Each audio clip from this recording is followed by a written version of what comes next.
Ce qu'on a fait, on a chanté un cantique. Et puis il y avait des personnes qui étaient un petit peu fatiguées, vraiment. Il y en a qui m'ont dit, t'as vu, il y en a qui veulent dormir, tout ça. Et puis DMC, il avait un petit mot à cœur. Il dit, voilà, il dit, dans le monde, avant, s'il avait fallu revenir à 6 h du matin, on l'aurait fait. Et puis on n'aurait pas été fatigué.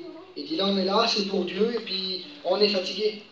Alors, ben, ce qu'on a fait, ben, on a laissé toute la place à Dieu en réalité. On a chanté des cantiques, on a prié. Il y a eu des dons de prophétie, il y a eu du baptême du Saint-Esprit. Seigneur, vous imaginez quelle présence qu'ils ont reçue. Seigneur, comme il a dit, on aurait dit que le bus y volait. Seigneur, quelle beauté. Aujourd'hui, c'est vrai qu'il dit la parole de Dieu que l'Éternel renouvelle mes forces chaque matin. Ben moi, la bénédiction d'hier a coulé encore sur moi aujourd'hui. C'est ce que Dieu peut donner. Seigneur, une présence dans ce monde, pour avoir un petit peu de joie, pour avoir un petit peu de satisfaction, il faut payer. On attend les sols, on va, on fait des boutiques, on s'achète quelque chose, on l'a, le lendemain, il faut recommencer encore.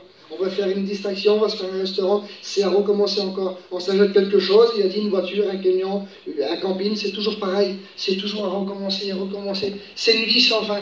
C'est toujours remettre au lendemain, et puis c'est toujours pour nous, pour nous, pour nous. Mais la paix qu'on a là-dedans, là, ce qu'on trouve là-dedans, c'est semence. Là. En réalité, je vous dis, c'est chaque matin, chaque jour, dès qu'on ferme les yeux, on ressent la présence de Dieu. Amen. Seigneur, quelle beauté. Vous êtes là, Seigneur. Il dit, ils ont l'apparence de la piété, mais ils en renient ce qui font leur force. C'est-à-dire combien de temps que tu es là? Combien de temps que tu as la barque de Jésus à côté de toi là, avec tous les chrétiens qui sont là, tous les jeunes, tous les garçons qui sont là, et puis tu te permets de regarder. Tu vois les miracles, tu vois la pêche miraculeuse, parce que c'est une pêche miraculeuse en réalité. Tous les conversions, tous les bénédictions, tous les baptêmes. Tu l'as vu devant tes yeux, tu le vois devant tes yeux. Comment peux-tu endurcir ton cœur? C'est-à-dire c'est l'orgueil des fois. Des fois on dit Seigneur je suis orgueilleux, des fois on dit c'est pas pour moi, des fois on dit il y a un blocage. Mais aujourd'hui la parole va parler.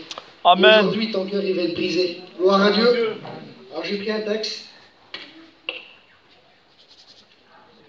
C'est avec moi, hein. C'est dans Jean 9. Regardez ce qu'il dit. Jésus vient passant, un homme aveugle de naissance. Donc, on comprend que cet homme, il est aveugle. On comprend que cet homme, mais en réalité, dans l'état il est aveugle depuis naissance. Il ne connaît pas les couleurs, il ne connaît pas la vie, il ne sait pas en réalité. Et puis dans la parole de Dieu, on voit tous les aveugles, on voit Bartimée, on voit souvent les aveugles, dès qu'ils étaient aveugles, ils étaient mendiants.